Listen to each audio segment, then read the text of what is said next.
At a certain point in today's story, you're going to hear what sounds like the end of the story, like the final reveal. Except it's not. There's a whole nother layer to this story if you just stick around, and it is completely insane. But before we get into today's story, if you're a fan of the strange, dark, and mysterious delivered in story format, then you come to the right place, because that's all we do, and we upload 2, 3, even 4 times every week. So if that's of interest to you, please offer to take the like button on an amazing vacation to this gorgeous private island with this beautiful beach. But as soon as you pilot the boat in and drop them off, you just turn around and drive away and don't come back. Also, please subscribe to our channel and turn on all notifications so you don't miss any of our weekly uploads. Okay, let's get into today's story. On the afternoon of May 2nd, 1962, a middle-aged woman named Angelina Narcisse walked into a hospital room inside the Hôpital Albert Schweitzer, which is a medical center in central Haiti. Inside, Angelina saw one of her brothers, 40-year-old Clervius, propped up in the hospital bed. He had an IV sticking out of one arm, and he had an oxygen mask strapped over his face. His eyes were closed, and when Angelina touched his hand and said hello, he didn't react. So Angelina had just been briefed by Clervius's doctors about what was going on here.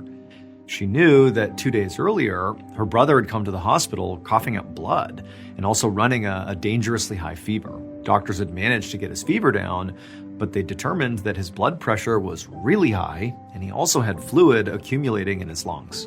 But they didn't know why any of that was happening or how to control it or stop it. So now, less than 48 hours after Clervius' symptoms began, he was barely conscious. And so for Angelina, it was obviously, very scary to see her brother so sick like this, but it was also confusing because she knew that one of her other brothers had seen Clervius just a few hours before he had shown up at the hospital with these horrible symptoms. And Clervius, at the time, had seemed completely fine. So really, this illness seemed to have come out of nowhere. But as Angelina looked around the hospital room, she also found herself feeling pretty annoyed because she had 4 other siblings, 2 more brothers and 2 sisters, and none of them were here. Now, Angelina knew she shouldn't be surprised. Ever since their parents had died, there had been basically nonstop drama between all the siblings, and most of the drama centered around Clervius himself. So when their parents had passed away, Clervius was the one who had ultimately inherited their money and land. And so these days, he was sort of living like a king. He lived in one of the nicest places in their village and was constantly flaunting his wealth. Meanwhile, Angelina and her other siblings really struggled financially.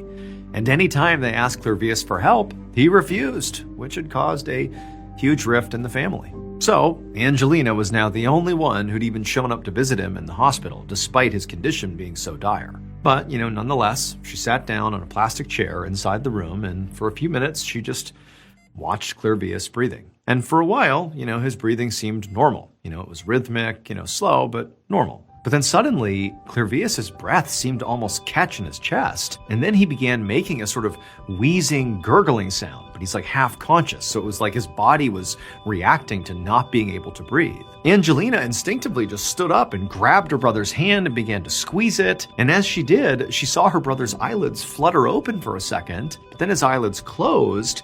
And she watched as underneath his eyelids, she could see his eyes kind of darting around all over the place. And then at the same time, this sort of wheezing sound that was coming out of her brother turned into a choking noise. And so Angelina at this point let go of her brother's hand, she ran into the hallway and she found a doctor.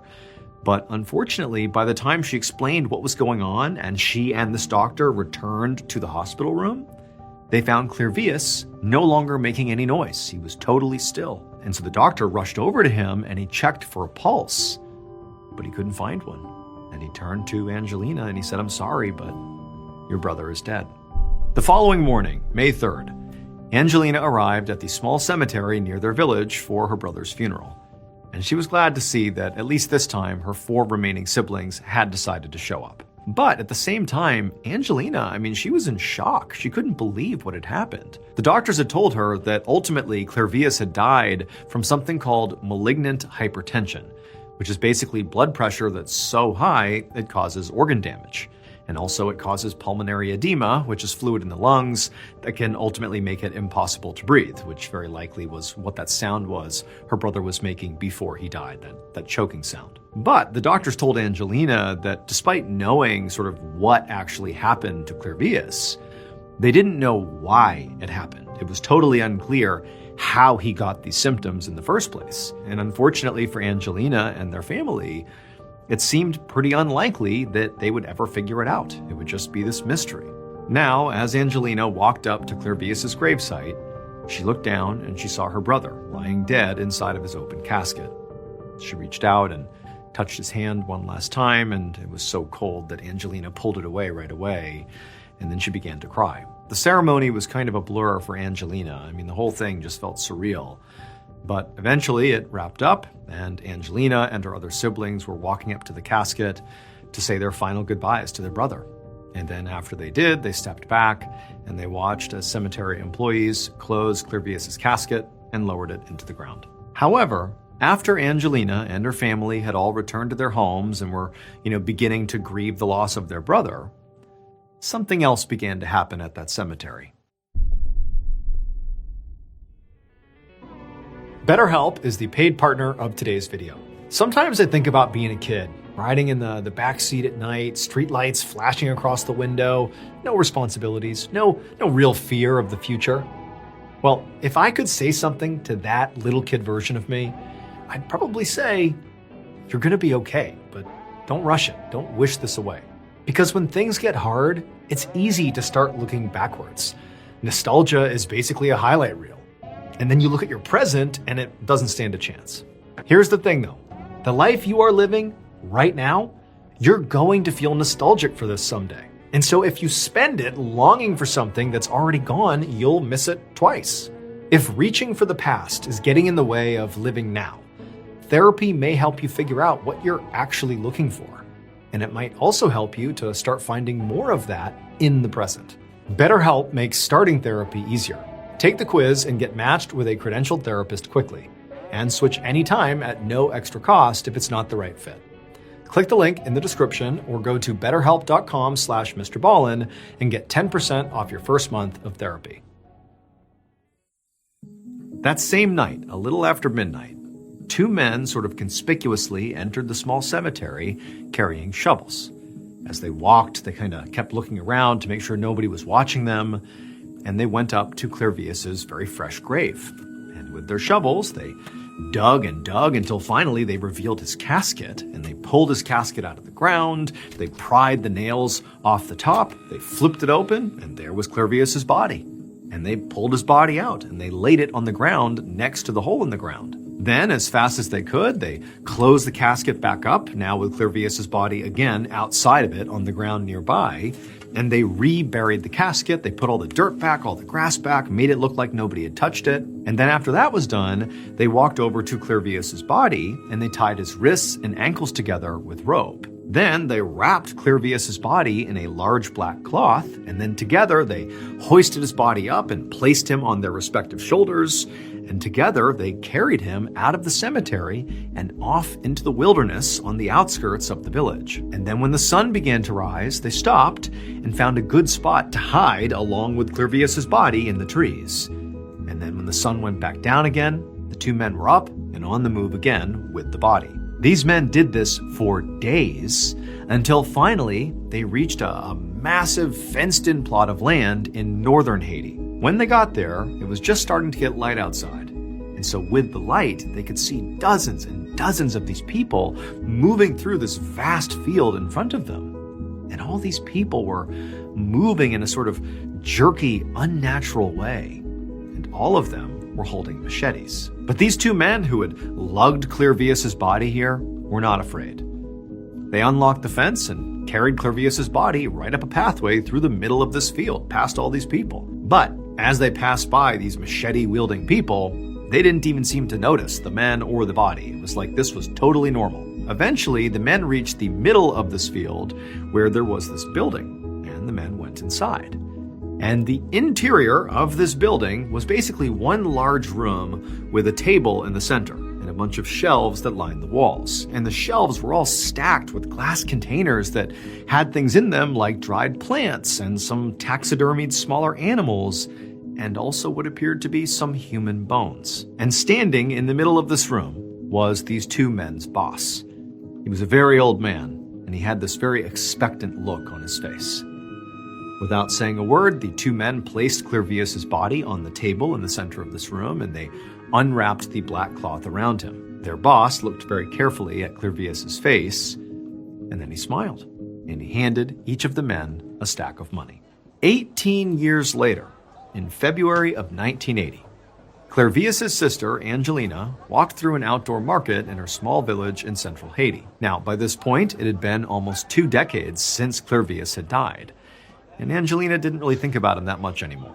But on this particular day, as she was shopping, an old man approached her, and he was very thin, his face was very sunken, and he had this long, deep scar on his cheek that went from the side of his mouth to his ear, and his eyes were bloodshot, and they were kind of wide, like he was sort of wild. And in this gravelly voice, he told her that his name was Clervius, and that he was her brother. But when Angelina saw this guy and heard this, she did not think this was her brother. She thought, this man is obviously out of his mind, or he's lying, or both. But this is clearly not my brother Clervius.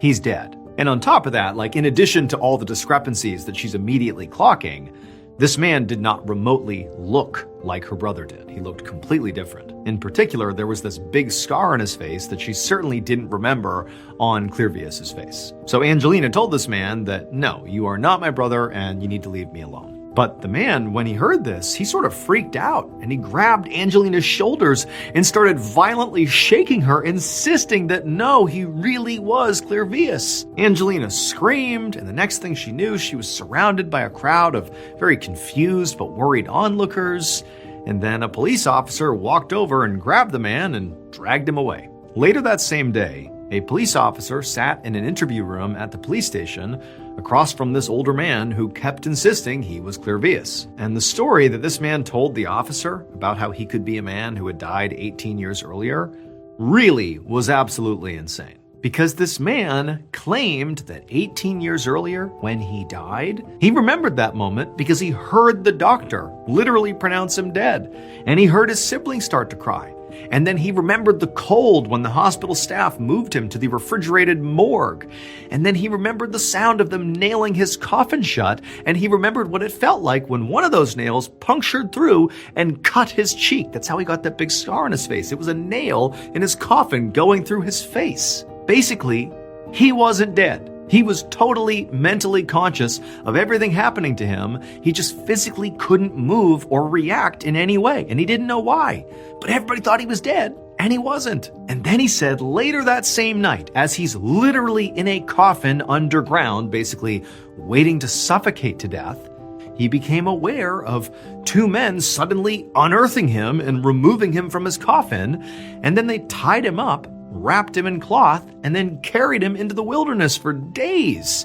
And then finally, they entered this building in the middle of this field, and they set him down on this table. And then he heard this third man thank the man that had carried him, and then this third man poured something into Clervius's mouth, and then this guy just started chanting over and over again. And then a few minutes later, he found his body sort of was beginning to work again.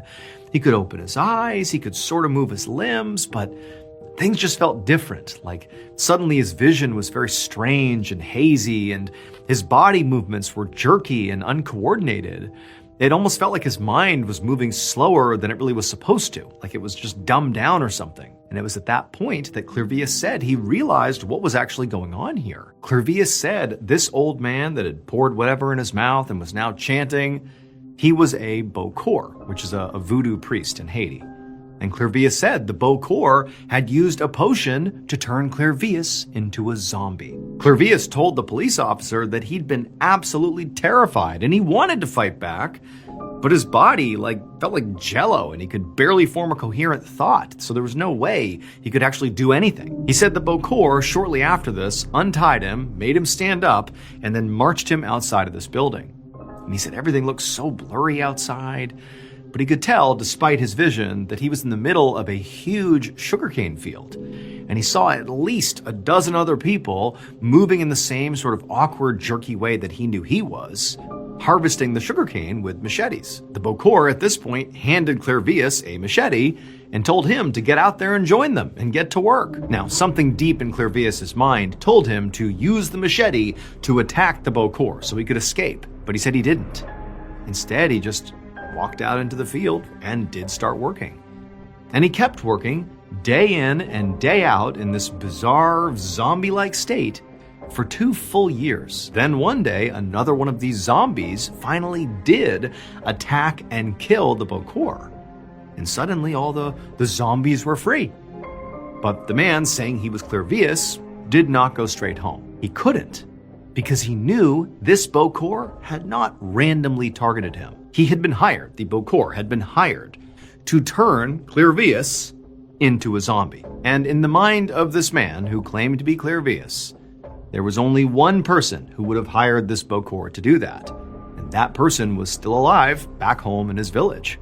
And so if he returned, they would very likely just kill him. So this man told the police officer that he had gone on to spend 16 years just wandering around northern Haiti, working random odd jobs, just kind of barely surviving. But he said he did keep up with news from his village.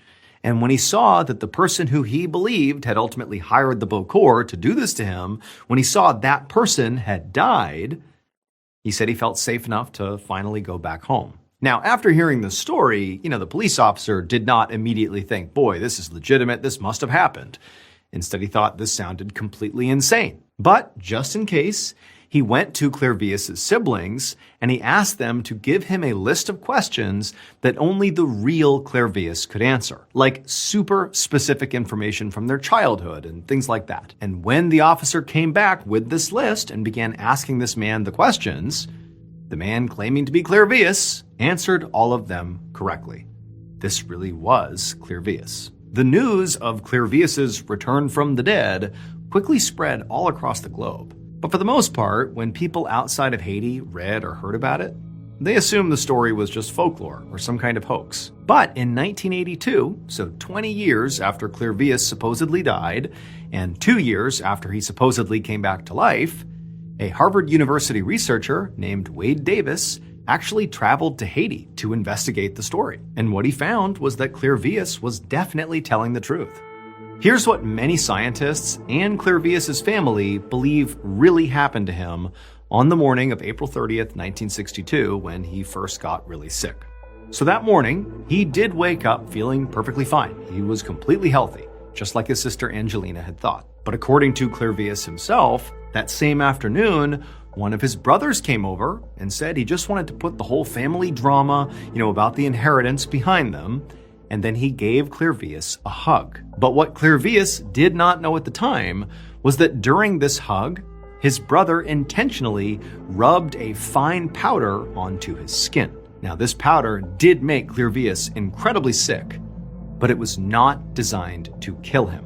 Instead, it completely paralyzed him. He couldn't move his arms, his legs, his eyes, nothing, and it lowered his heart rate so low that doctors thought Clervius was dead, which is exactly what Clervius's brother and the Bokor he conspired with had planned for. They knew he would be determined to be dead, he would be buried really quickly, and then right after he was buried, the Bokor sent those 2 men to dig Clervius up while he was still paralyzed. They carried him off to that sugarcane plantation where he became a slave. Basically, he was given drugs every day and forced to work nonstop. And for the brother, Clervius's brother, the reason he did this is to punish Clervius for being so selfish with the money he inherited from their parents. This was the plan, to turn him into that zombie slave. It would turn out the active ingredient in the paralyzing powder that the brother rubbed on Clervius was tetrodotoxin, which is a poison found in pufferfish.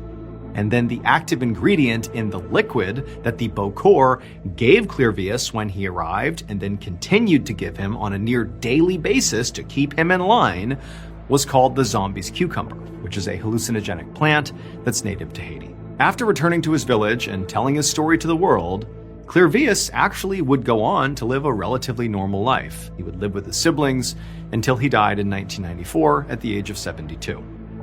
Even though, he was able to clearly articulate who did this to him, his brother and the Bokor, both of them were dead by the time he returned and told his story, so nobody was ever held to account for any of this.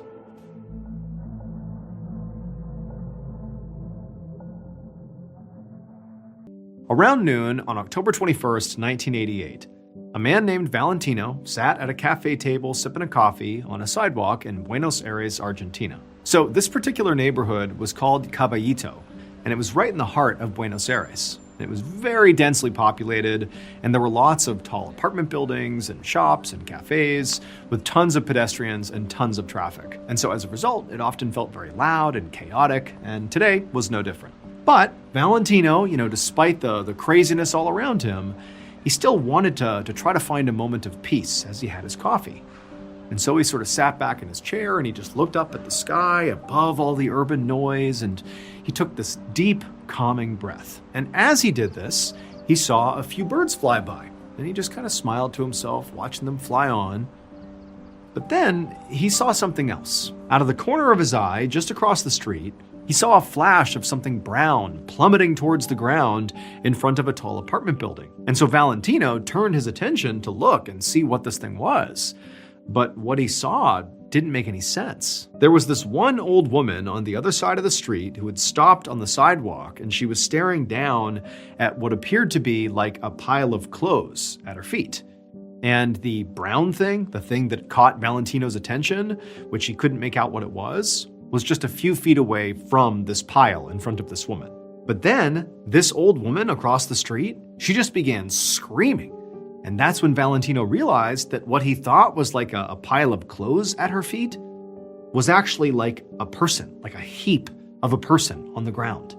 It was another old woman, and she was completely motionless on the ground. And so Valentino, he's shocked by what he's seeing. He's trying to make sense of it, and he's seeing again now, knowing it's a person on the ground and seeing this brown thing over here, and he's thinking, was that flash of brown, like that brown thing falling and striking this woman who's now motionless on the ground? Is that what happened? And as Valentino is sort of coming up with theories about what he's even looking at, it seemed like at the same time, the entire bustling neighborhood all around him also, just for a moment, stopped and just sort of paid attention to whatever madness was happening over there, as they too were trying to piece together what happened. But then, that brief moment of almost relative calm just completely dissipated, and the street once again descended into total chaos. Passerby and locals started shouting and racing over to the woman on the ground to help her, and very quickly this woman and the other woman who was screaming was completely surrounded by this huge crowd. And Valentino, for his part, he felt very shaken by what he was seeing, and just thinking about the fact that he might have seen effectively this woman get destroyed by whatever this brown thing was. He did see that flash of brown, and so he's sort of traumatized, and he's also, he's thinking he doesn't want to contribute to the pandemonium over there by running over to join the massive throng of people trying to figure out what happened. And so instead, he just stayed at his cafe table, with his coffee, and just watched as this crowd continued to build across the road. Finally, Valentino heard sirens, and he knew that meant an ambulance had to be close. But for some reason, even though he knew that was like objectively a good thing, help was on the way, maybe they can save this woman on the ground, he doesn't know. Even though he felt like he should feel relieved now that professionals are going to show up, they're going to clear the crowd, they're going to handle this, he just couldn't calm down. Like he literally couldn't stop. Like his heart was racing, his pulse was racing, his stomach was in knots. He felt terrible. It was like he was completely reliving this trauma that he's just experienced over and over and over again. As soon as the ambulance came into view and parked, the mass of people saw them and right away parted to let the paramedics come through to try to help this woman. And Valentino, from across the road, he was craning his neck to try and see, what was happening. And as he did, he saw this middle-aged woman who he didn't know crossing the street in the direction of this scene over there. And she just looked like she was just curious. And as she's crossing the road, she got destroyed by a city bus. It plowed directly into her, and she immediately disappeared underneath the bus's wheels. And so Valentino, whose heart was already basically beating out of his chest, he was so upset about everything, he shot to his feet like, what is going on here? Screams erupted from all around him, from other people who had seen the same horrible thing. And he could feel his heart just like racing nonstop, and sweat began dripping down his back. He was almost dizzy with shock, and he began to stagger away from his table, looking frantically around, calling out for somebody to actually help him. Like it was like his body couldn't handle what he was seeing. But nobody came because there were so many other things happening, horrible things that demanded immediate attention from other people that no one's paying attention to Valentino having, a panic attack here. Like he's so low on the priority list. And so as he's sort of fumbling around the cafe, trying to get someone to help calm him down, nobody's paying attention to him.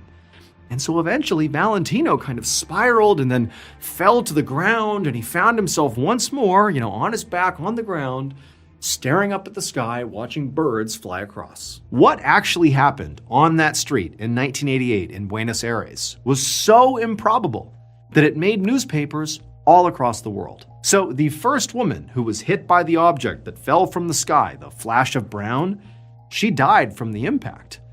And then that woman, the middle-aged woman who crossed the road to see what was going on, who got hit by the bus, she also died. And Valentino, who witnessed this entire thing, was so stunned and so horrified that he actually had a heart attack.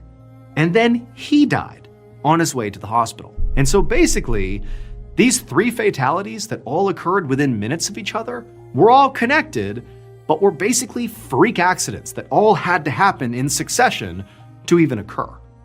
And it all started when that brown thing plummeted through the air, the thing that caught Valentino's eye. And it would turn out that brownish object was actually the fourth victim in this tragedy. That object was actually a poodle named Khaki that had chased a ball straight off the balcony of its owner's 13th floor apartment. This is a paid ad by BetterHelp.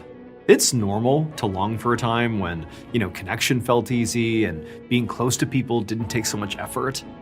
And then you take a look at your life now and it just feels different, busier and more complicated. I mean, there are moments I think about sometimes, nothing big, just, sitting with people I cared about, talking about nothing. At the time, those moments themselves didn't feel important.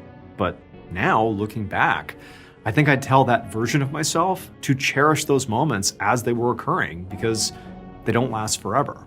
And so someday, the relationships you have today may be the ones you wish you had held on to a little bit tighter. Therapy may be able to help you work through life's changes and provide the tools to navigate what's next, even if it looks different than it used to. BetterHelp makes starting therapy easier. Take the quiz and get matched with a credentialed therapist quickly. Switch anytime at no extra cost if it's not the right fit. BetterHelp has served over 6 million people globally.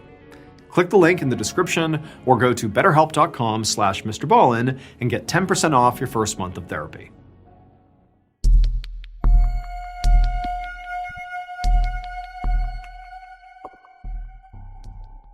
At 3 a.m. on Sunday, December 24th, 1967, 26-year-old Sammy Brown Jr. sped in his car down a road called Seal Road in Phoenix City, Alabama, with a police siren blaring right behind him. So Sammy was in trouble. It was Christmas Eve, and he had celebrated a little too hard and drank way too much, and he thought he'd be okay to drive home since he lived close by, but he'd been wrong, and he'd ultimately attracted the attention of a police officer who was now chasing him. And Sammy knew he could not get caught, because in addition to being very drunk, he also didn't even have a license to drive in the first place. And so that's why right now he was driving at 100 miles an hour to get away from this cop. But not only was the cop actually gaining on him, but also Sammy could see on the road up ahead that he had another problem. Because there was another car in front of him driving in the same direction, and because this other car was actually going the speed limit, Sammy was going to smash into them if he didn't swerve around them. But this was not a highway where Sammy could just easily change lanes. It was a local 2-lane road. So Sammy knew that if he wanted to swerve around this car, he would have to swerve into the oncoming traffic lane. But since Sammy kind of looked and didn't see any other cars in that lane, he just decided to go for it and pray that he got lucky. So Sammy cut his wheel and tried to swerve around the slower car. But again, Sammy is extremely drunk. He's being chased by this cop who's gaining on him, so his anxiety is spiking. He's going so fast, and in this state of mind, Sammy actually misjudged the timing of his swerve, and he clipped the back of the slower car. And as soon as he did, there was this crunch of metal, and both cars began to spin out across the road before they sort of miraculously just came to a stop. Inside of his own car, Sammy sort of sat up and looked around and realized he was unhurt. And then when he looked out the window, he could see the driver of the other car, a man in his 60s, slowly get out and walk to his bumper to inspect the damage. And when Sammy saw this, he realized that despite how bad of a situation he was in, he actually had gotten very lucky. I mean, not only was he alive, but the man he had just hit, going nearly 100 miles an hour, also appeared to not just be alive, but basically seemed okay. Following the crash, Sammy expected to have some pretty harsh consequences, and he was charged for reckless driving and also driving without a license. But, sort of amazingly, his lucky streak actually would continue, because despite the charges, he didn't actually have to serve any jail time.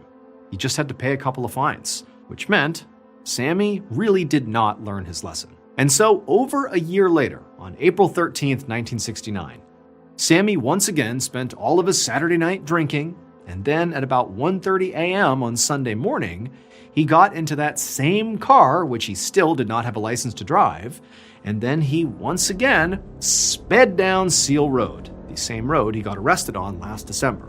And, wouldn't you know it, just like the last time, he saw a car ahead of him in his lane going too slow, and he decided to go around it. This time, however, he was not being chased by police, so he was not nearly as frantic or anxious. So he began shifting lanes much further away from this slower car.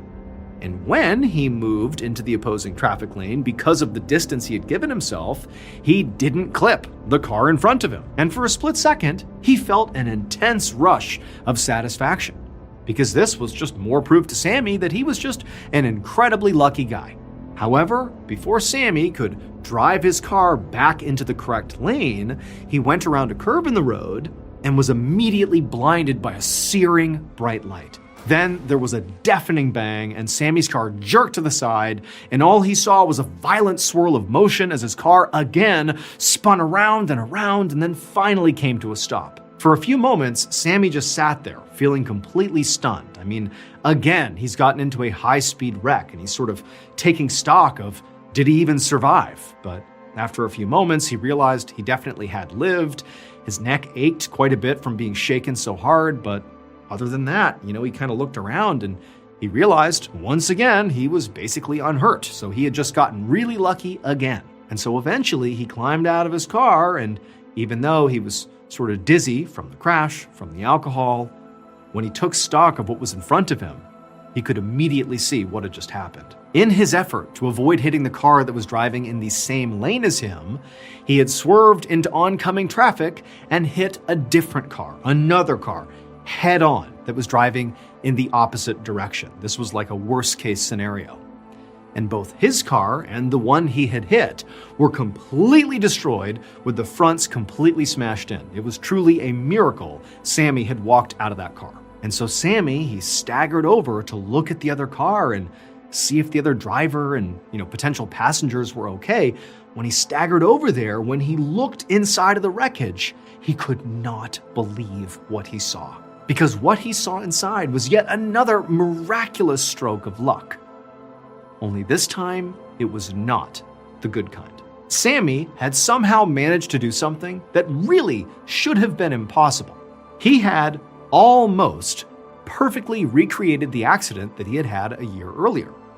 He was driving the same car, going down the same road on the same day of the week, and he had crashed for basically the exact same reasons. And then when Sammy looked inside of the car he hit head on, he he realized there was one more truly just incredible coincidence. The driver of this car was the same driver as the car he hit a year earlier. The man's name was Francis Patterson. He was 65 years old, and he didn't even live in Phoenix City where this crash happened. It was just a wild coincidence that 2 times, more than a year apart, Sammy had hit him while driving drunk on Seal Road. The only difference this second time around was Francis died from the crash. Following this tragedy, Sammy Brown Jr. was charged with driving while intoxicated and also involuntary manslaughter. He was sentenced to 12 months in prison.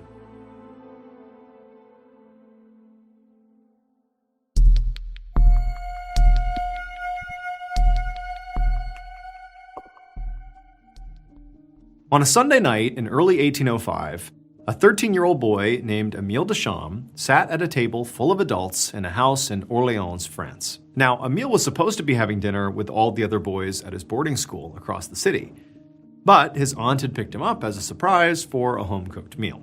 And he knew why.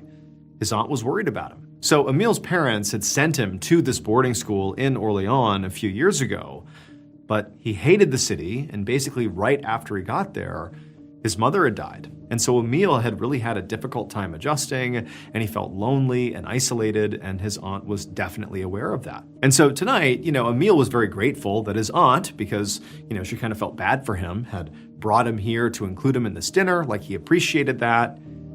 But this particular dinner was just full of adults that he didn't know, and it was just incredibly boring. In fact, right now, one of his aunt's middle-aged friends, this guy whose name was Monsieur Foncierbieu, was just rambling on and on about his experience in the military, and, Émile was just not remotely interested. I mean, this was not exciting to him in the least, and so he did what he always did. He just sort of tuned this guy out and let his mind wander. Because Émile had this really big imagination, and he would routinely, especially when he was, lonely and sad at school, he would just kind of disappear into his own thoughts. But quickly, after he sort of began letting his mind wander, he was pulled right back to reality when his aunt set the dessert down right in the middle of the table. So this dessert was a brown, sauce-drenched cake-like thing that was actually wrapped in a cloth and was piping hot, literally steam coming off of it. And Émile, he just kind of stared at it because he had never seen a dessert like this before and had no idea what it was. And so as he was staring at it, he heard a voice at the table say, "Oh, it was plum pudding, and Émile, you should try this." Émile looked over at the voice who had said this, and it belonged to Monsieur de Fontainebieu, who was smiling at him. This is the guy who had been rambling about his military experience. And the monsieur repeated that Émile really needed to try a slice of this plum pudding, because it was an amazing traditional English dessert, and it was just absolutely delicious. So Émile let his aunt cut him a slice, and then he took a bite. And he was glad he did, because it really was incredible. It was this rich and sweet and just perfectly warm dessert. I mean, this was like one of the best desserts he had ever had. And so after trying this plum pudding and, telling the monsieur how great it was and thanking his aunt, he just kind of went back to letting his mind wander, and the conversation at the table picked back up again, and, it was just boring adult talk, and the night just kind of continued as is. And then at some point in the night, when the meal and the dessert and everything had all been eaten up, the guests parted ways, and Émile went back to his boarding school. And quickly, when he got back to his boarding school, he forgot about the dinner and the pudding and the monsieur, and just carried on with his life. One afternoon, 10 years later, in the spring of 1815, Émile was 23 years old, and he was living in Paris, about 80 miles away from Orléans. So Émile had basically fled Orléans as soon as he was old enough to strike out on his own. And once he had turned his big imagination into a blossoming career. He was now a poet and a playwright, and he was writing about these big, sweeping human experiences like love and chaos and how mysterious life can be. So Émile that day had basically been writing nonstop and had sort of lost track of time and sort of forgot to eat. And then suddenly he felt super hungry. And so now here he was out and about looking for something to eat. But he was so hungry that he decided he didn't even care where he went. I mean, normally he was picky about where he would eat lunch and dinner, but today he just wanted food. He didn't care where it was. And so he just randomly chose a cafe and went inside. It was a small space with a few customers sitting at some tables, and Emile just walked in and took a seat at an empty one. And quickly thereafter, a waitress came over and handed Emile a menu, and when he flipped it open, he was immediately drawn to the dessert section. He saw this cafe served plum pudding, the amazing English dessert that he had had a decade earlier at that dinner party with his aunt and the monsieur. He had not had plum pudding from that day to now. It had been 10 years. He had just not had it, but he saw it on the menu and he's like, oh my goodness, I gotta have plum pudding again. That was so good 10 years ago. I gotta have that experience again. And so Emile asked this waitress if he can have a slice of their plum pudding. And she just shook her head and said, I'm sorry, but the last piece we had, I actually just served it to the guy over there. Like, we don't have any more. And the waitress, she saw Emile react to this and he was like so distraught. He's like, oh man, really? Like, there's no more? Are you serious? And the waitress could sense like he really, really wanted this plum pudding. And so she goes, well, hold on a minute. And she turns and she calls out to the gentleman that she had actually just given the last piece to, who was sitting in the corner of the cafe. And she calls to him and says, hey, would you mind sharing that last piece with this new guest here, with Emile? Because he wants a piece of this plum pudding. And so Emile, he kind of looks around the waitress in the direction of the person that she's speaking to, the guy with the actual plum pudding. And the guy who's sitting over there, he looks up, and wouldn't you know it, it's Monsieur de Fontainebleau, the same guy who was at the dinner party 10 years earlier, who encouraged Emile to eat plum pudding for the first time and only time in his whole life at that point. It's the same guy. Like, they're not even in Orléans, France. They're 80 miles away in Paris. And Emile, he's chosen a random cafe. He'd never been here before, and he just happened to see plum pudding on the menu. Like, what are the odds that it's the same guy and they're having plum pudding? Like, the coincidence here is just unbelievable. And so Emile, he sort of says to the waitress, hold on a minute, I know him. And so Emile, he gets up and walks over to the monsieur, and he sits down next to him, and they're both like, this is crazy, it's been 10 years, and here we are, eating plum pudding together again. Like, what are the odds? And so for the next 15 minutes or so, the two men just caught up about their respective lives. They ate this plum pudding, and then at the end of it, they were like, all right, like, great, nice to see ya. And they both just went their separate ways, with the monsieur going back to whatever he does and Emile going back to his writing. 38 years later, at 6 p.m. on a winter evening in 1853, Emile sat at a tea party in Paris, having a great time as he chatted with the other guests at his table. He'd been invited to this party by the hostess, who was a big admirer of his work. And there were actually a lot of people like that these days.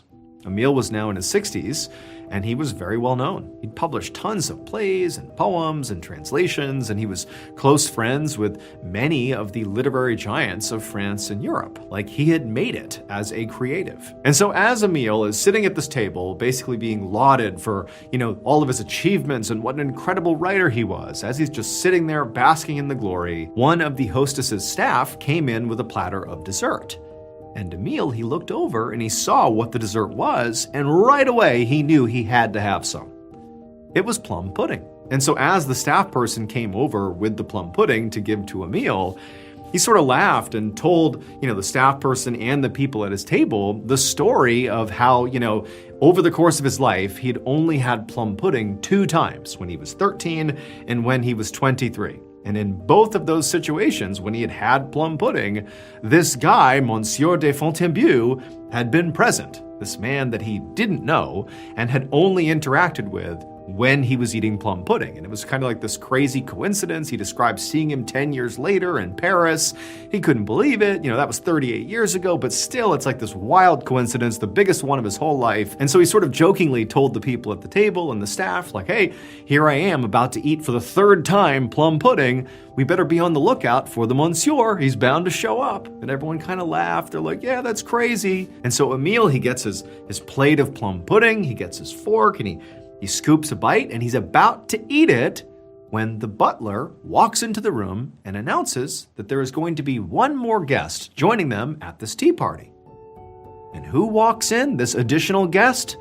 None other than Monsieur de Fontainebleau. And so Emile, he's about to bite the plum pudding, and he looks up and he sees him and he can't believe it. I mean, the guy is like 1,000 years old and he hasn't seen him for 38 years. And the only other times are when he's eating plum pudding. And wouldn't you know it, for the third time here, it's happening again. Like, this is unbelievable. It was crazy the second time. This is now impossible. How is it that he's here as I'm about to eat for the third time this plum pudding? It doesn't make sense. And so Emile just stared at the monsieur with this look of just absolute shock on his face. And the monsieur, as he walked in, he sort of stopped and scanned the room, and he eventually met eyes with Emile. And he had this look of just total confusion on his face. He's looking at Emile, he's seeing the plum pudding that he's eating, kind of, scoping out the whole room. And then the monsieur, he just turned around and he walked away. It would turn out Monsieur de Fontaibu had been invited to another party on the same floor and had mistakenly wandered into Emile's party at the exact moment he was being served plum pudding for the third time in his entire life. This was truly just an astounding set of coincidences over, a 50-year period. Like, the odds of this all happening exactly as it did those 3 different times he had plum pudding and there was the monsieur, for things to line up that way, it was just staggering to imagine how perfectly each coincidence had to line up. It was almost so much that Emile felt like, there's got to be something else going on here. This can't just be coincidence. It was just like too much. And so, in fact, Emile would go on to recount his plum pudding and the monsieur story many, many times to his friends in literary circles, and he would ultimately write about it in his eventual memoir. Today, it's been around 200 years since the plum pudding events took place. And during that time, Emile's account has been dissected countless times by probability experts and scientists and mathematicians from all around the world. And nobody has a good answer for how this could have happened. And so in the end, Emile's account about what happened to him actually ended up becoming the foundation for a very famous philosophical concept pioneered by Carl Jung called synchronicity. Synchronicity basically means that some coincidences might not actually be coincidences. They might not be random at all, but instead are actually connected to a much larger meaning or purpose, even if we don't know what that is.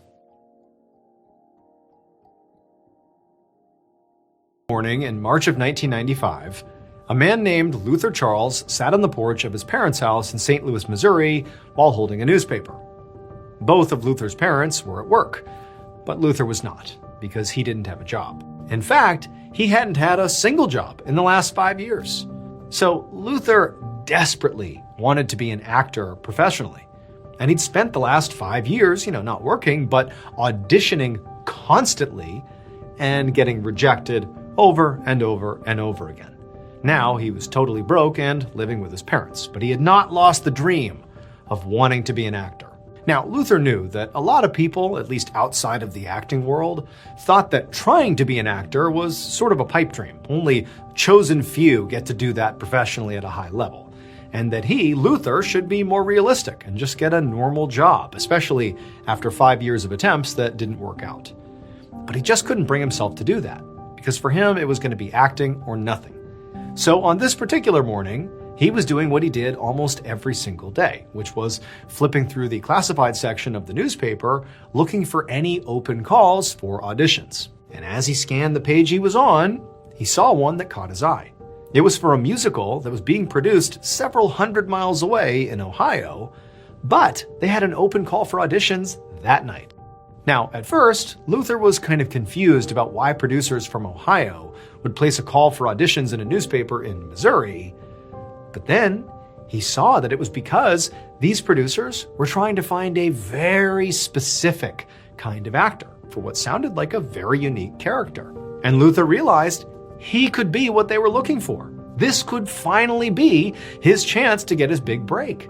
This was, of course, not going to be easy. Number one, he would have to drive today all the way to Ohio just to do this audition. But two, what it would take for him to get into this character, to do a good job and hopefully land this part, was going to take a lot. But after 5 years of near constant rejection, he was willing to try anything. A few minutes later, Luther got into the driver's seat of his car. He was carrying 3 things with him: a map to help him get to Ohio, an entire bottle of whiskey to help him be brave, and a hacksaw to help him get into character. That evening in Ohio, one of the producers of this musical sat in the front row of an empty auditorium.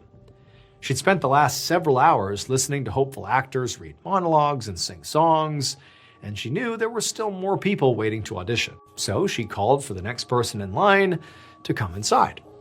And a moment later, a man stumbled out onto the stage, and when the producer saw him, she was just confused because he seemed very wobbly, almost like he was drunk, and he had on this weird sort of costume where he had bandages wrapped around his head. And then, in a very slurred voice, this man said his name was Luther Charles, and he knew that this musical required a very specific kind of actor, and he had made sure that he was perfect for this part. The producer didn't understand what Luther was talking about, though. But before she could clarify, Luther, on stage, began unwrapping the bandages from his head. And when the producer saw what was underneath them, she began screaming for help. It would turn out that casting call in the newspaper that Luther read that inspired him to go here and do this contained a very unfortunate typo. What the producers of the musical were looking for were genuine, fearless actors. But what actually got printed was a call for, quote, genuine, earless actors. And Luther Charles was so desperate to land a role that he drove to Ohio, downed a bottle of whiskey, and then cut off both of his ears with that hacksaw because he believed it would make him perfect for this musical. Luther survived his self-inflicted injuries and later underwent psychiatric treatment. He did not, however, get the part.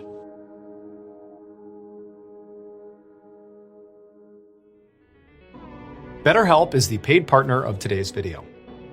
The strangest part isn't coming home. It's realizing you came back, but your mind didn't. You're trying to move through life doing everything right, work, family, responsibilities. But small moments feel off, and later you're left thinking, what's wrong with me? I also went through these exact same feelings when I left the military.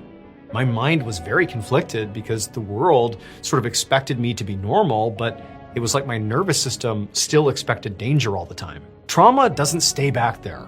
It rewires you. It changes how you react, how you trust, how you love. But therapy can help break that pattern. BetterHelp makes that support easier to access. You fill out a short questionnaire and get matched with a credentialed therapist in as little as a couple of days.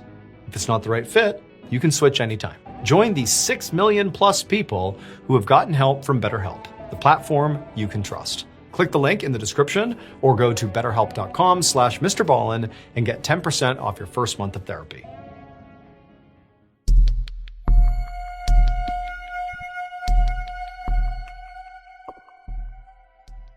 On an evening in October of 2003, a woman named Tina carried a grocery bag down the hallway of a big apartment building in Harlem, New York. The hallway was narrow, with white tile walls and heavy metal doors and overhead lights that flickered. And as Tina stopped in front of her door, she caught a whiff of a familiar smell coming from across the hall in apartment 5E. It smelled like urine and rotting meat. Tina grimaced, but quickly set down her grocery bag and began sifting through her purse for her keys. But right as she found them, she heard footsteps coming down the hall behind her. She turned, and when she saw who was walking up the hallway towards her, she began to panic because it was Antoine Yates, the owner of apartment 5E, the stinky apartment. He was coming right down the hall, and he was carrying what appeared to be this huge sack that maybe looked like it was filled with sand or something. She didn't care, but she did not want to be near this guy. And so as fast as she could, she put the key in the door, opened it up, flew inside, grabbed her groceries, shut the door, and deadbolted it. Now, Tina did feel sort of guilty about being really obviously rude towards Antoine. I mean, Antoine had lived in this building for years, and at one point she had thought he was a nice guy. But lately, he'd gotten really weird, and she no longer wanted anything to do with him.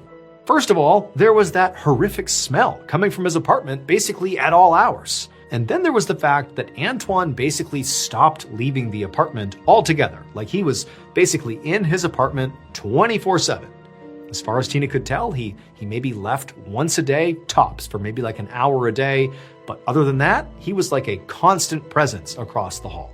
But beyond the smell and his reclusive nature, the most sort of alarming aspect of his recent weird behavior were all the random loud crashing sounds that Tina would hear coming from Antoine's apartment at all hours. Even though, from what she could tell, he didn't have any visitors ever. It was just him in there. Now, Tina had no idea what Antoine was doing in there, but she assumed whatever it wasn't good, but it wasn't her business. And so she decided that the best thing she could do was just stay in her apartment, make sure the door was locked, and hope at some point he stopped doing whatever it was he was doing. A couple days later, Tina went down to the lobby to check her mail. And when she did, she ran into a woman named Joyce who lived in apartment 4E, which was directly below Antoine's apartment. Tina said hello to her, and as she opened up her mailbox, Joyce came over and stood next to her with this sort of strange look on her face. Tina picked up on it and asked her what was wrong. And Joyce told her that last night she'd noticed liquid dripping down through her ceiling. And at first she thought it was maybe a burst pipe or an overflowing sink. But when she got a rag and went to clean it up, she realized it wasn't water. It smelled like pee. Then Joyce, she lowered her voice and leaned in close to Tina, and she said the pee wasn't the only weird thing. Sometimes late at night, when the building was quiet, she said she could hear what sounded like whimpering coming from the upstairs apartment, Antoine's apartment. And at this, Tina's heart began to pound. Now, she had tried to just kind of, mentally and physically avoid the whole Antoine situation, whatever it was. But now that she knew other neighbors were also noticing bizarre things like she was, she felt like she had to act. And so Tina said to Joyce that, we really ought to call the housing authority and see if they'd come out and investigate to see what was going on. But Joyce said she'd already tried that. She'd called multiple times, and so far, nobody had done anything. So Tina told Joyce that, okay, well, let's all get together, all the other neighbors, and go to the housing authority as a group. And maybe then they'd be taken more seriously. Joyce liked the idea, so the two women exchanged numbers, and then Tina went back up to her apartment. But the next day, before Tina had time to chat with any more neighbors, she came home from the store and walked into the lobby of the apartment building, and she saw Antoine on the floor of the lobby screaming in pain with two police officers huddled over him. He had these gaping wounds all over his arm and his leg, and there was blood all over the tile floor. Tina didn't know what to do, so she just hustled right past them, through the lobby, made her way upstairs, and got inside her apartment. But once she was inside, her curiosity got the best of her, and she ran to the window to see if there was anything going on outside that could begin to explain what was going on with Antoine. And outside, she saw an ambulance pull up, and then moments later, paramedics loaded Antoine into the back of it, and they took off. After that, Tina basically sat there expecting any moment for the police to come barreling down the hallway and break down Antoine's door, apartment 5E, to finally put an end to whatever was happening inside of there. But she sat there waiting for an hour, and she didn't hear anything. And then finally, after, about an hour, she saw those two police officers from the lobby get back in their squad car and drive away. Tina was shocked. She had no idea what happened to Antoine, but she also couldn't conceptualize of what Antoine would have told those officers that would make them think they should just leave without checking his apartment. And so Tina felt like she couldn't just sit here and do nothing, like somebody needed to go in there. Tina didn't know if maybe Antoine was hurting someone in his apartment and they had finally fought back, that's why he was all cut up, or maybe if he was involved in some kind of violent criminal activity or what, but it was clearly never going to end unless she spoke up. So, as much as it terrified her to get involved here, she picked up the phone, called the police, and told them everything she had seen and heard. The next day, Tina was coming home from work when she saw this huge crowd gathered outside her apartment building. Hundreds of her neighbors were just standing on the sidewalk looking up at the side of the building. And when Tina looked up, she saw what they were watching. A police officer was rappelling down the side of this building from one of the upper levels, and with him he had this big rifle and some other huge weapon, and he was slowly making his way down. But then he eventually stopped right outside a 5th floor window. And Tina realized he was stopping outside of Antoine's window. That was his apartment. And so Tina and the others watched as this officer began to tap on the glass of the window. And then there was this huge explosion of glass that flew outwards, like the window had broken, but from the inside going out. That officer immediately raised his rifle and began firing into the apartment while also signaling to the police officers above him, leaning out of another apartment, to pull him up. And they immediately began pulling him up.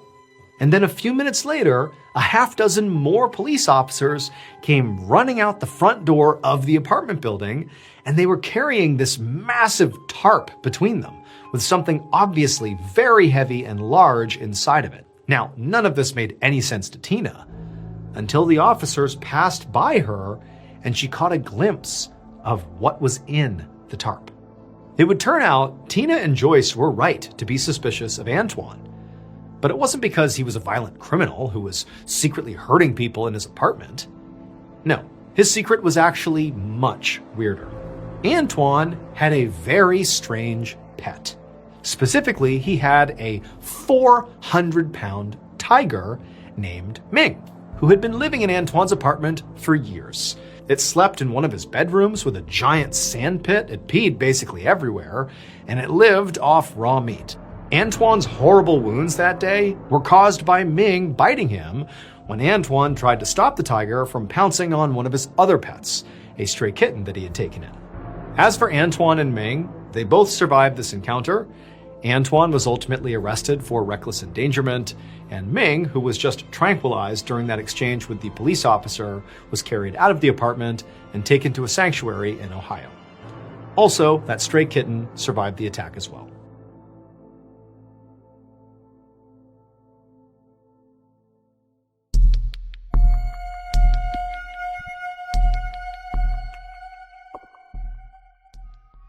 At 2:45 p.m. on January 6, 1995, a 45-year-old man named MacArthur Wheeler walked towards the front doors of a bank in Swissvale, Pennsylvania, which is a small town near Pittsburgh. MacArthur had on a mask and was dressed in a big blue parka, and in one of his pockets, he was carrying a semi-automatic handgun. MacArthur was about to rob this bank at gunpoint, but weirdly, he did not feel nervous, despite the fact that, MacArthur had never robbed a bank before. But one of his friends, 43-year-old Clifton Johnson, had.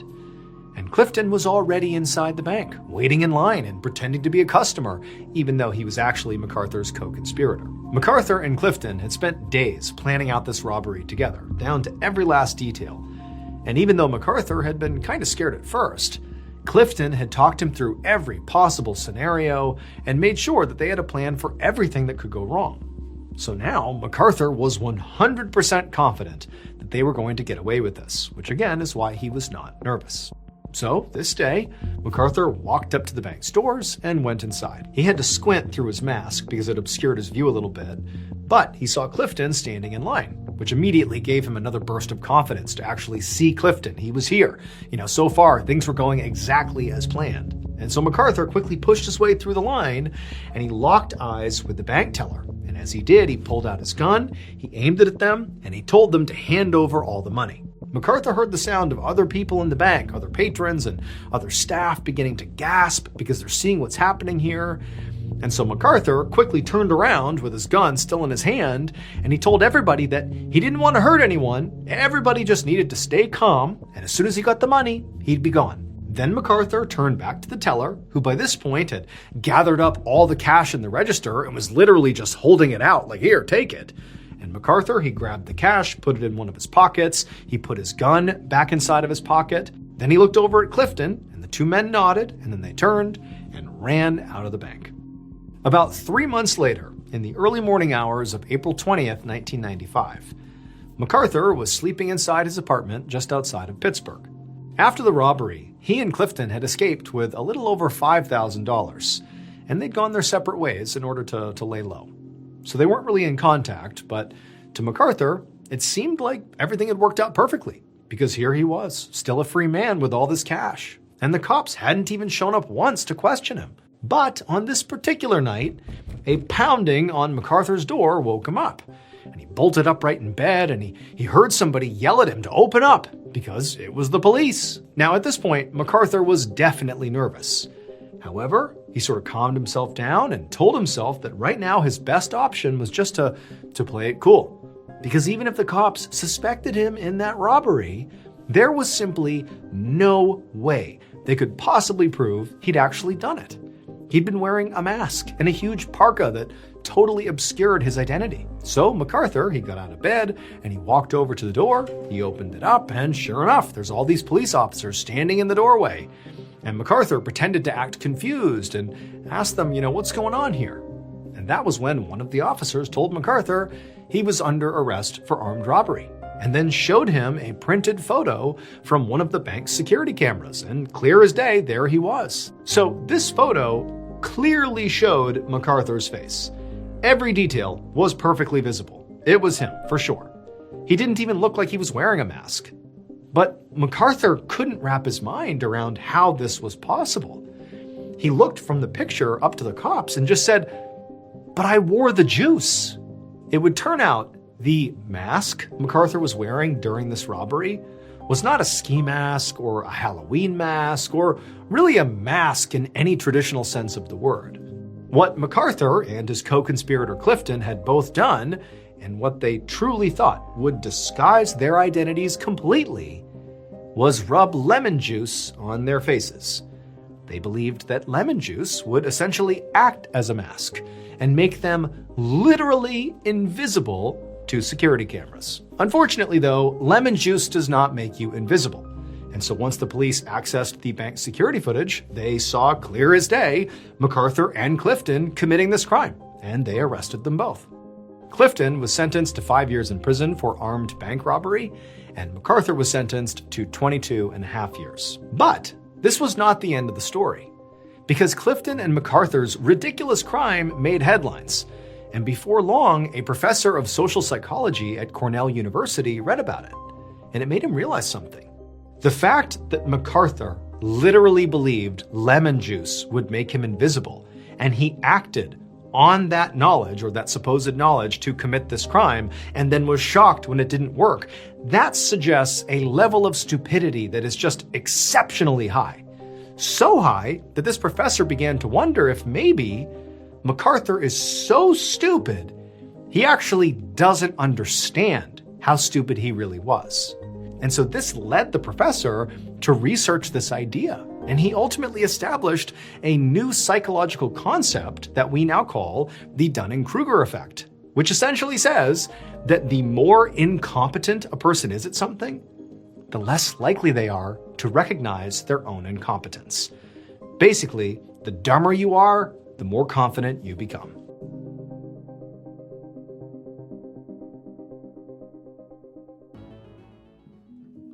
Early on the morning of February 16th, 2020, a 39-year-old woman named Faye stepped out of a convenience store in a small village in China. She was wearing a bright red distinctive coat, and in her hands were a whole bunch of snacks that she had just purchased. So Faye had lived in this village her whole life. She was a very simple person, and she had a really specific daily schedule that she basically always adhered to. And it was, she would get up early, she would throw on her jacket, and she would head out to this convenience store, get some snacks, and then she would either go back home where she lived with her husband, or she would go to her parents' house or her sister's house to pay them a visit. And that was basically what she did every single day. And so this day had started exactly the same as every other day. And after she left the store and she began eating some snacks and, thinking about where she was gonna go next, whether it was her house or a relative's house, she's walking down this road when suddenly she hears people calling out to her. And so she stops and she turns, and there are these 5 people that are clustered together standing at the top of this trailhead. So Faye's village was home to this beautiful hiking trail that started right where these people were standing. The trail went up this mountainside and up into this huge forest where there were all these ponds and waterfalls. I mean, it was strikingly beautiful. And that area, the forest with all the ponds, was called the 18 Ponds of the Dragon King. It was called that because there were literally 18 ponds sort of scattered throughout this forest. And then also the village where Faye lived that was right up against it, well, it meant Dragon King in Chinese. But even though Faye had grown up here, she had never once gone on that hiking trail. She had heard about it, and loads of her friends and family had all been up there and talked about its striking beauty.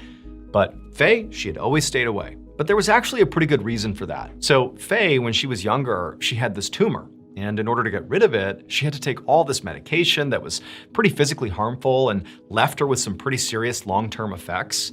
And even though the tumor, did go away and she recovered, that process of recovering and taking all those medications and going to the doctor, it sort of instilled in her this mentality that she was frail and delicate and that she shouldn't take any chances and risk getting hurt. And so she really never did anything that was even remotely risky or even perceived to be risky. Like, for example, hiking up into the mountains. Too risky for her, and so she avoided it. And instead, she kind of developed this really simple, safe daily routine of getting snacks and visiting family, and that's all she ever did. And while in some ways this did, keep Faye safe, it also made her very isolated and lonely.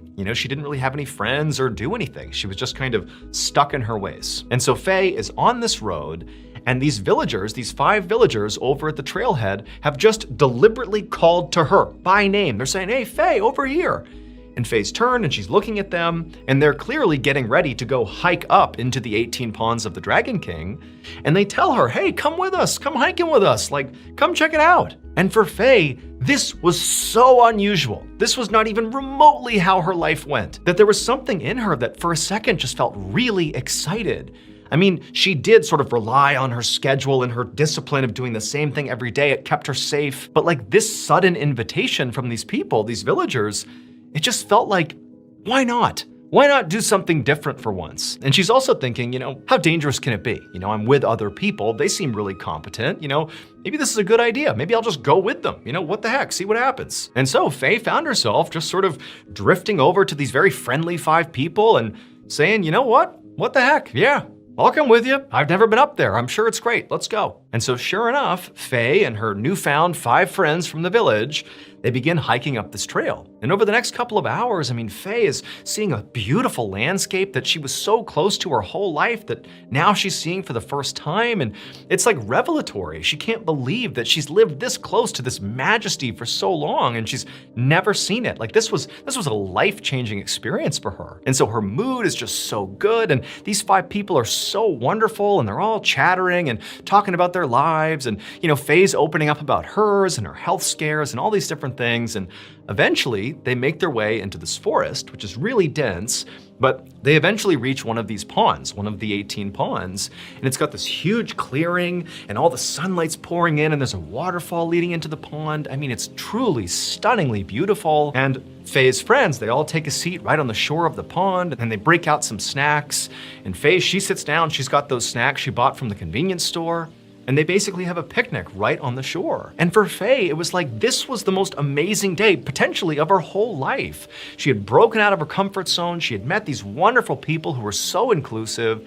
And here she is experiencing this unbelievable natural beauty, like the day couldn't get any better. But as she was sitting there on the side of the pond, enjoying this beautiful scene, she started to feel really intensely fatigued. And at first she's thinking, oh, of course, I don't really get out much and exercise much, and I just hiked up this mountain into this forest. Of course I'm tired. But she felt herself kind of slumping back on the rock she was on and almost like positioning herself like she might lay down and sleep. And then before long, it was like the world around her began getting hazy, and she could see her friends still talking and they weren't really looking at her. They're just kind of enjoying their food.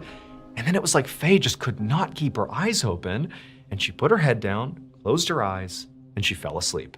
When Faye woke up again, she was still laying in that same spot, but now it was dark. And also, her 5 friends were gone. She was all alone next to this pond in the middle of this forest. And for Faye, it was like immediately this jolt of panic rocketed through her. She starts looking around for these, friends of hers. They've got to be here somewhere. They wouldn't just abandon her. They were so nice. How could this possibly be? But she's looking around and all she can see is just darkness. I mean, there's some moonlight coming through the clearing over the pond, but when she looked into the tree line, it was just all dark and there's no one. All she can hear is birds and insects, night sounds. And remember, Faye is not somebody who would ever find herself in this position. This is so far out of her comfort zone. Alone at night in this forest, in this austere environment, suddenly it felt very austere, and she's terrified. And at the same time, her mind starts telling her, oh my gosh, this whole thing was a trap. Those 5 people weren't my friends. They brought me up here. They tricked me. They drugged me, or maybe they've left and they're gonna come back and hurt me. And so she's thinking like, oh, I'm in danger. I have to get out of here. And she turns and she looks at the trail that brought them up here. And all she sees is just this dark tree line. And there's this cut path through the trees that's basically pitch black. And she's thinking, I have to walk through that alone in the middle of the night. She didn't have a light or anything that would help guide her way out of here. But as she's sitting there panicking, she's thinking, I have to go right now, like it's life or death. And so she stands up and immediately she feels really weak on her feet. Like she's super fatigued still, but it's like adrenaline is coursing through her body. She's got to get out of here. And she starts stumbling her way into the tree line where it's super dark. And she's trying to stay on this trail, but she keeps deviating because it's so dark, and she's bumping into trees, and she keeps hearing noises all around her that she's convinced are these 5 people coming back to hurt her, or animals, or she doesn't know what. I mean, she is in full panic mode here, but just for hours, or what felt like hours, she just stumbled through these trails, getting completely disoriented, and finally she comes to the stream and she just stops and she's sitting there and she realizes, the sun is starting to come up. So she kneels down and she scoops some water into her mouth, and right as the sun comes up across the mountainside, there's enough light that miraculously, she realizes she can actually see a path down the side of the mountain that she believes will bring her back to her village. Like she's gonna get out of here unscathed, presumably. And so she kind of catches her breath, she gets another sip from the stream, and then with the help of the sunlight, she navigated her way to this trail that she could see, and down the mountain she went. And as she was going down this mountain, she looked down towards her village, and she saw clearly there was a big group of people, presumably villagers, out looking for her, that were right down on the trail, sort of like the beginning of the trail. And Faye, she's waving and calling out to them, and a few of the people in the crowd, they're looking up at her, and maybe from the distance they couldn't really tell who she was or what she was doing, but there was some level of recognition, but she couldn't really tell what the reaction of the crowd was. But she had gotten their attention, and Faye's so excited, and down the hill she goes. Suddenly she feels totally rejuvenated because she's gonna be okay, and she gets closer to this big crowd of people, and she sees now it's friends, it's family, it's definitely her people. But the looks on their faces are not the looks that Faye is expecting. I mean, she did understand that, clearly I've been out here at least for several hours. They must have organized the search party. They've been worried about me, but here I am.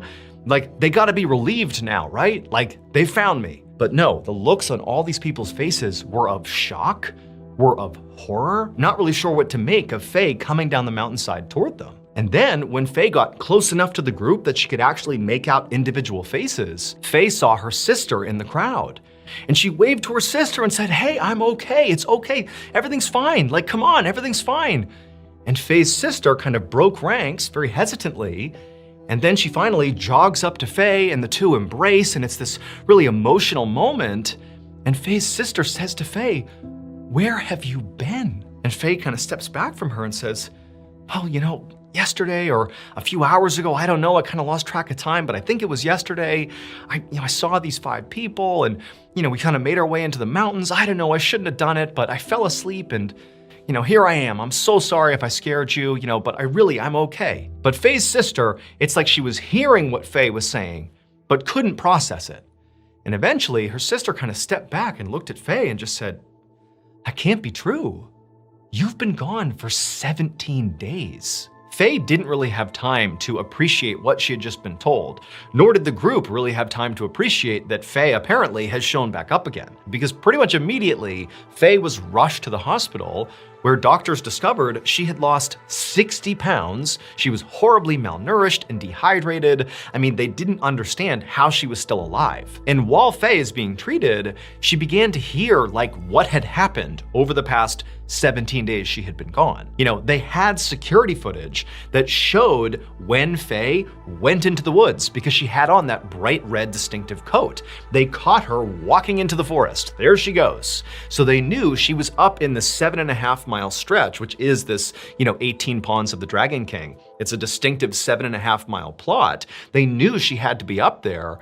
And also because this was around the time of COVID, there were really strict checkpoints of all the other villages in the area. So anybody going in and out of these villages, they'd be documented. And they knew Faye had not gone into any of the surrounding villages. So she had to be in the 18 Ponds of the Dragon King, that 7.5-mile stretch. But despite launching a huge search party into that 7.5-mile stretch to go look for her, and also firing off fireworks left and right to try to get her attention, not only did nobody find any trace of Faye, but Faye would also say, I never heard fireworks, I never heard or saw any searchers. From her perspective, it literally felt like she had just fallen asleep for a few hours and woken up, and here she was, not 17 days. But eventually, Faye would actually go into detail about the specifics of what she remembered about this ordeal.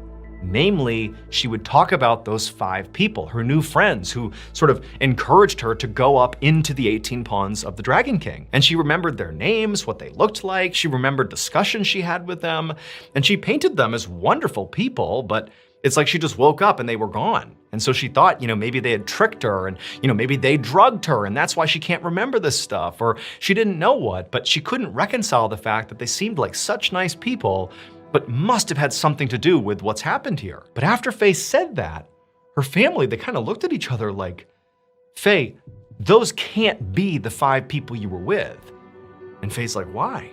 And they're like, because the 5 people you named and described, they've been dead for a long time. Now, Faye was incredulous, but when they reviewed the security footage that showed Faye clearly in her bright red distinctive coat walking up the trail into the 18 Ponds, there was nobody else with her. Those 5 people, they're not on camera. So the 18 Ponds of the Dragon King is not just a beautiful hiking destination. It's also believed to be haunted. Locals claim that when they look up at the mountainside that the trail passes through and then up to that forest as well, they can sometimes see these eerie blue lights moving around in the trees that nobody can explain. There's a story that, people that have died, their spirits sort of haunt this area looking for living people to switch places with. In fact, when Faye began coming down the mountainside and she looked and saw that huge crowd of people that she believed was basically, her search party out to look for her, well, in reality,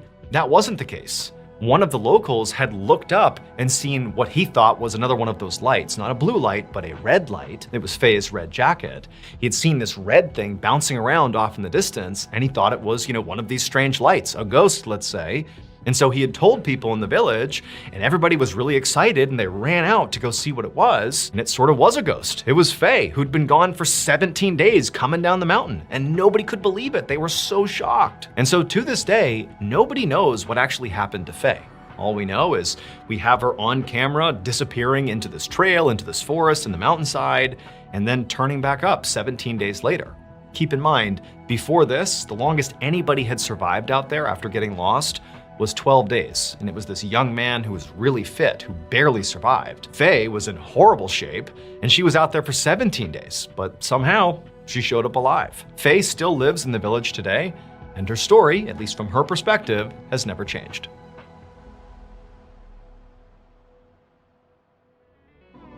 Thank you to BetterHelp for sponsoring this video, and for allowing me to talk about therapy and how it helped get me to where I am today.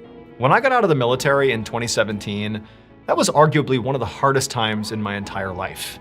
Even though I was surrounded by friends and family and everybody wanted me to be successful as a civilian, I just wasn't able to kind of reacclimate back into the civilian world. It was like my mindset was still trapped in the military and I just couldn't make the jump. And so as a result, I kind of bottled up my emotions and sort of got easily frustrated with everybody around me. I was mad all the time. But I was kind of blind to it. I actually thought I was just fine.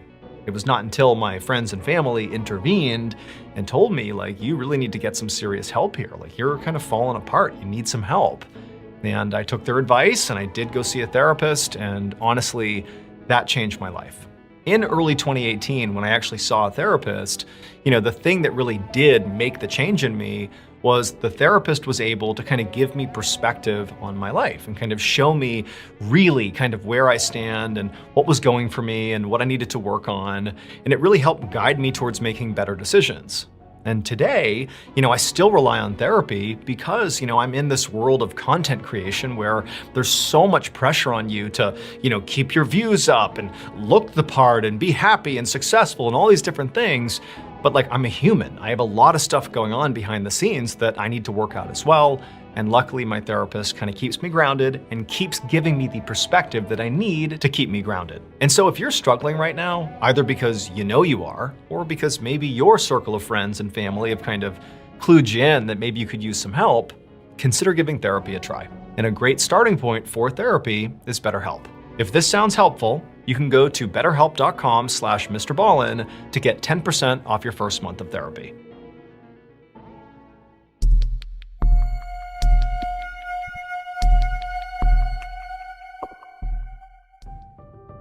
One morning in the spring of 1959, a middle-aged civil engineer named Wu Chiu biked through his rural town in Taiwan. He was on his way home from work, and normally he sort of enjoyed this bike ride home. He would take his time and look at the beautiful temple and all the marketplaces. But today, he was not looking at the scenery. He was in a huge rush because he had gotten word that his wife had become horribly sick. And so Wu is pedaling as fast as he possibly can, trying to get home to his wife to help her and take care of her.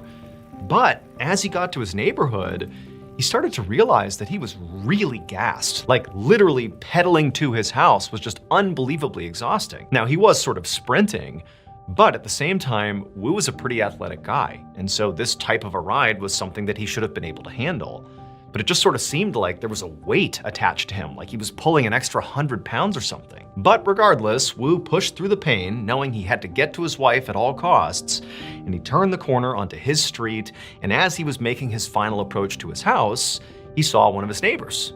And even though Wu was completely in a rush, he was also very polite. And so even though he's sweating and hustling, he still took the time to turn and wave to his neighbor. And his neighbor, who clearly looked at Wu, made eye contact with him, saw it was Wu.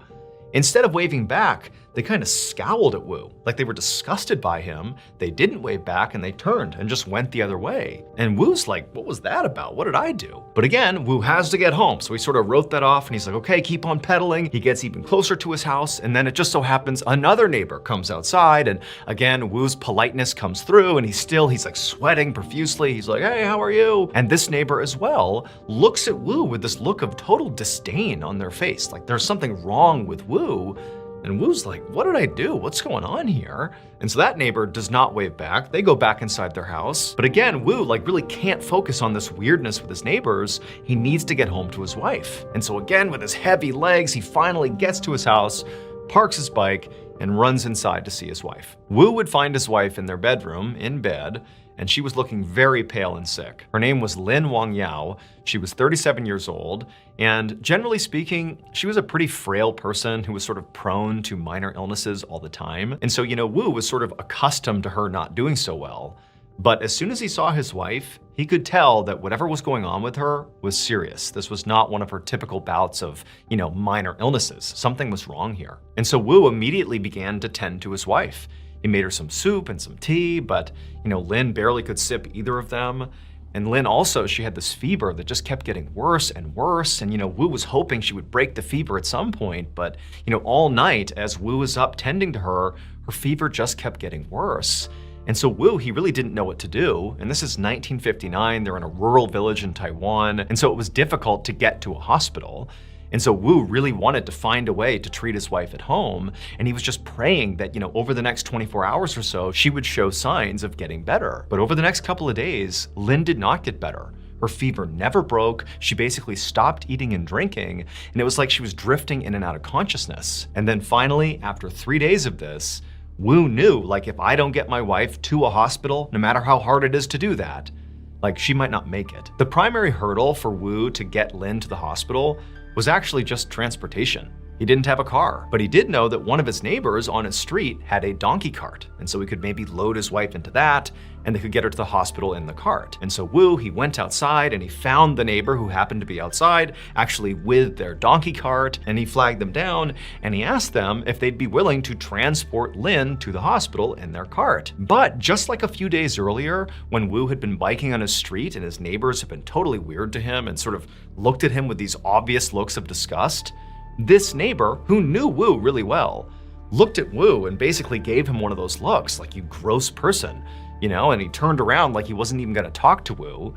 But then Wu, in desperation, just says, look, my wife, she's dying. She needs to get to the hospital. Please do it for her. And at that, this neighbor, clearly despite their misgivings, sort of turns back around and says, fine, we can use the cart and get her to the hospital. And so Wu and this neighbor, they go into Wu's house, they scoop up Lin, they put her on the cart, and it takes several hours, but they do eventually get her to the hospital. And by the time they're there, like, Lin is basically unconscious. They rush her inside, and the doctors and nurses, they try to do everything they can to stabilize Lin. But as soon as she was admitted, it was like her condition only got worse and worse. And that night, she slipped into a coma, and then she died. Wu was devastated. He and the neighbor took Lin's body, put it back on the donkey cart, and brought it back to their town. And then Wu began setting up for a funeral service. So in Taiwan, it's customary during funerals to have the body of the loved one be brought into the house where it stays for 7 days before they're cremated. And so Wu, after getting Lin's body back home, he put her into a coffin, set her up in the living room, and then over the next several days, Wu was at home next to his dead wife as friends and family, and even the neighbors who, clearly had some issue with Wu, they all came in to pay their respects. And while this was happening, Wu, who was already devastated at the loss of his wife, as he would listen to people come in and pray over the body and sort of talk to the body as if she was still alive and talk about how wonderful she was, it really hit Wu hard because it was like he was suddenly realizing how different his life was going to be without his wife. Lin was a very simple woman. She was illiterate, she really didn't travel, and she was very introverted and quiet, but she was a wonderful wife. She took care of Wu. She cared about him deeply. She was a wonderful cook. And just generally, she made people around her feel safe and happy. And so, Wu, it's like he just found himself over and over having these fits of just crying. Like, he can't believe that Lin is now gone. But on the third day after Lin had passed away, so now we're about halfway through this funeral service, which takes about a week, Wu was in his living room dealing with this overwhelming sadness about losing his wife, and there's this procession of people coming in and out of the house. And as Wu was sitting there, there was sort of a cadence and a rhythm to how the days were going. But at some point, it was like everybody in the room just suddenly went completely silent, and then people began to gasp. And Wu, he was sort of head down dealing with his sadness, and he sort of noticed the change in the room, and he heard people gasping, and he looked up and he noticed a few of the mourners. They weren't just gasping, they were open-mouthed and horrified, and they were looking at the casket.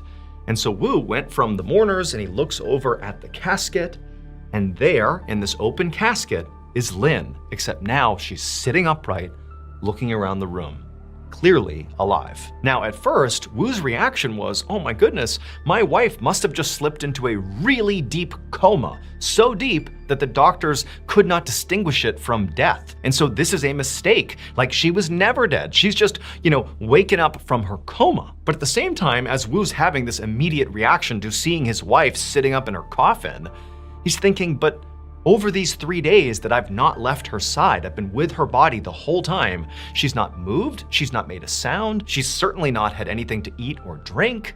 Like, this just doesn't seem possible. And so Wu and the other mourners, after the shock of seeing this sort of wore off, everybody kind of jumped into action, and they rushed over to the casket, and they very gently lifted Lin out of the casket, and they carried her over to her bed, and they laid her down, and Lin immediately kind of gestured for water. She was too weak to speak. She had lost a bunch of weight, but she's gesturing for water, and so give her some water, and she sips the water, and everyone's looking at Wu like, we have to get her to the hospital. Like, what else can we possibly do? But Wu, he's looking at his wife, and she's so frail. She really seems like now she is on the precipice of dying here. And he's thinking, she can't survive another donkey cart ride to the hospital. And so we have to keep her here and hope that she, recovers enough that maybe in a day or two we could bring her to the hospital, but certainly not now. And so over the next couple of hours, Wu, along with some friends and family, just stayed by Lin's bedside, constantly checking on her, making sure she really was alive. And, she was, albeit, very subdued, but she continued to drink water and had a little food. And amazingly, over the span of only a few hours, Lin went from basically literally being dead to actually seeming to get a whole lot better. In fact, to the point where, Lin was actually sitting up in bed and, stretching and moving around as if she was completely fine. In fact, in Wu's opinion, it almost seemed like within a few hours, she was actually physically almost better off than she was normally when she was alive. Like it was a miracle how quickly she was recovering. And so by that night, when Lin really did seem like she was effectively back to her normal self, the mourners all left and said, okay, well, I guess Lin's okay. And they left and then it was just Wu and Lin. And Wu had no idea how to handle any of this. He was just so grateful that his wife was alive, even though, again, none of this made any sense. Like, this is so shocking. But he's just grateful that she's alive. The next day, when they woke up, Lin was so much better that she was out of bed, walking around the house, really excited to face the day. And Wu's like, dude, you were dead yesterday. Like, what's going on here? But Lin said to him, hey, I want to go out on a walk. You want to go on a walk with me, go to the temple? And Wu, he's looking at Lin, still like unable to comprehend what's happened here. But he's thinking, she does seem like she's in great health right now. And if she wants to go for a walk, great, I'll go with her. And so the two of them went outside and they began to walk. And as they're walking, Wu, he's a pretty athletic guy, remember? He found himself barely able to keep pace with Lin, who was like speed walking towards the temple. And on top of that, as they're walking and Wu's like, gassed as he's trying to keep up with his wife, periodically neighbors would, wave to Lin and Wu, and for just a brief second they would chat. And as Wu listened to Lin speak, he began to notice something really strange. That Lin, maybe he didn't notice it before, but he was definitely noticing it when she was speaking to other people. She just sounded different, like her accent was different. It did not sound like his wife. And the weirdness around Lin's miraculous recovery only got more weird over time. Before Lin died and came back to life, she had been illiterate. But now, she was not only able to read, but she could also read and speak fluent Mandarin, a language she didn't know before she died. Also, Lin used to be a really skilled cook who loved cooking meat dishes in particular. But now that Lin has recovered, she no longer wanted to eat meat. She said she was a vegetarian and basically stopped cooking. Also, Lin began speaking with real authority about the professions of accounting and bookkeeping. And then also she advised her husband to quit his job as an engineer and open up a building materials shop in town because there was a real need for it and he'd make real money that way. And believe it or not, like Wu, he doesn't understand what's going on with his wife, but she really seemed like a force to be reckoned with now. And however she had gained all this extra knowledge, it really seemed like she was sharp these days. And so he was like, all right. And he quits his job as an engineer, opens up this building materials shop, and really quickly, he and his wife began making real money, more money than they had ever made before. And while all this was happening, Wu and Lin became the biggest curiosity in town.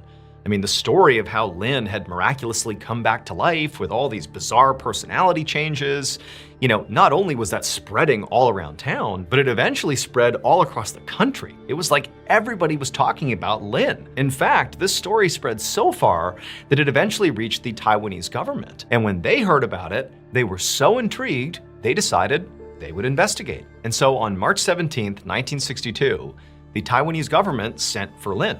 And Lin was very happy to go. She was ready to tell her story and answer any questions they had. This was all just kind of exciting, the idea that the government wanted to know how she had made this unbelievable recovery. And so the government, they scoop her up and they bring her to this army hospital and they tell her she's gonna be meeting with the chief physician there. And so the chief physician, he's inside of the room, he's waiting for Lin. He's never met her before. He's only been told roughly what the story is. There's this woman who's acting really funny after coming back from the dead, and okay, fine, I'm gonna talk to her and see what's going on. And so Lin, she walks in the room and the chief physician, he looks at her, she's an ordinary looking woman, and she walks over to him, and before he can even begin a line of questioning, Lin looks at him like with a double take, like there's a moment of recognition, and she says to the chief physician, "Uncle?" And the chief physician is like, "Why are you calling me uncle?" And then Lin would go on to explain why she had just called him uncle. And the chief physician was so shocked by her story that he left the room and he called for his wife. And then when his wife came to the hospital, he didn't tell her what was going on. He just said, "Come with me." She walks into the room with the chief physician, he and his wife, and Lynn, who's never met this woman, and the woman has never met Lynn, they see each other for the first time, and Lynn looks at her and just goes, "Auntie." And it was at this point that Lynn revealed to the chief physician and his wife that Lynn really was not her name. That's what people called her, but that wasn't who she was. Her real name was Zhu Shuwa, and the chief physician and his wife literally couldn't believe it, because they had not given any information about their personal lives to Lynn. They've only listened to her story, and she's just offered up what she claims her name is. She's called them uncle and auntie, and wouldn't you know it, the chief physician and his wife, they did have a niece whose name was Zhu Shuwa, and a year earlier, she, their niece, had gone missing. She'd gone missing during the Chinese Civil War, and she had been presumed dead, but nobody had ever found her body. According to Lynn, Zhu did die during that war. She was robbed and murdered by a group of fishermen. And then after she was killed, her spirit was sort of stuck in this purgatory for some time. But then, a year after Zhu's death, when Lynn died, Lynn said that Zhu's spirit entered Lynn's body, and thus, she came back to life, Zhu did, but in a different body. And so Lynn basically was telling the chief physician and his wife that she was Zhu. She had been reincarnated in Lynn's body. And as crazy as this story sounded, the chief physician and his wife couldn't help but notice that as Lynn was speaking, her accent was exactly like Zhu's. In fact, just generally speaking, Lynn was acting exactly like their niece. She really did seem like the reincarnated version of Zhu. And then when they dug deeper and spoke more to Lynn and also her husband Wu, the physician and his wife learned that, Lynn, when she woke up and was reincarnated, suddenly she was a vegetarian, just like Zhu. Suddenly, Lynn was interested in accounting and bookkeeping. Well, that was something that Zhu was interested in. And also, the biggest one was that Lynn had been illiterate, but then she wakes up and suddenly she reads and speaks Mandarin fluently, the language that Zhu read and spoke. And so the chief physician, he couldn't help but start to believe that maybe Lynn was telling the truth here. Maybe this really was his niece's reincarnated spirit. And so, as sort of strange as it was, he told the Taiwanese government that, you know what, there's something weird happening here, and, I can't help but believe that maybe there's some truth to this story. But if we really want to pressure test it, Lynn claims that she knows who killed my niece. Like, she knows who killed her, because now she's Zhu. She said it was this particular group of fishermen. And actually, Lynn had given the names of these fishermen that apparently robbed and killed Zhu. And so the chief physician told the government, why don't we investigate my niece's disappearance as a murder and go talk to those fishermen and see if that holds up. And so that's what the government did. They tracked these fishermen down, but unfortunately, only one of them was still alive. But they interviewed this guy, and Lynn would actually say that particular fisherman, he was not one of the aggressors. He was actually the only fisherman in the group who tried to save Zhu, even though obviously she did get killed, but that fisherman had tried to stop what was happening to her. And when the government talked to him, he would say that yes, unfortunately, she was killed, and I did try to stop it, but I just couldn't. Keep in mind, this fisherman had not been given any information. This is entirely like a brand new investigation. He has no idea what they know. But he basically exactly mirrored what Lynn said happened. And so based on this, they actually closed Zhu Shua's case. It was labeled a disappearance. They changed it to a murder, and they labeled her killers as the fishermen who were deceased at the time. But they were labeled as her killers, and they closed the case based entirely on, a reincarnated spirit's testimony. And there's one more thing. Back in the beginning of the story, when Wu is hustling home, biking as fast as he can to get to his sick wife, and he has those weird encounters with his neighbors, well, it would turn out when those neighbors were interviewed, they would say that the reason they gave those looks to Wu, those looks of disgust and disdain, is because, one, they knew Wu was married to Lynn, and they were also aware that she was sick in bed. But here comes Wu pedaling up the road, and he's got this woman sitting on the back of his bike that is clearly not his wife. And so everyone's reaction to that is, Wu is having an affair on his poor wife who's sick in bed. What a horrible person. Now, Wu swore there was no woman on his bike, but he would recall that The bike did feel really heavy, like he was pulling extra weight at the end there. Later, Lin would say that actually Zhu's spirit had come down and hopped on the back of Wu's bike, and it was her basically riding along, hitching a ride up to their house. She was the woman that the neighbors were seeing. But Wu, he was so focused on getting home, even though he felt that heavy weight, he never turned around, and so he didn't see her. And then once Lin passed away, Zhu's spirit, who was now at the home, sort of waiting for this to happen, she switched places with her. For the rest of her life, Lin would live as Zhu, and she would become a community and spiritual leader.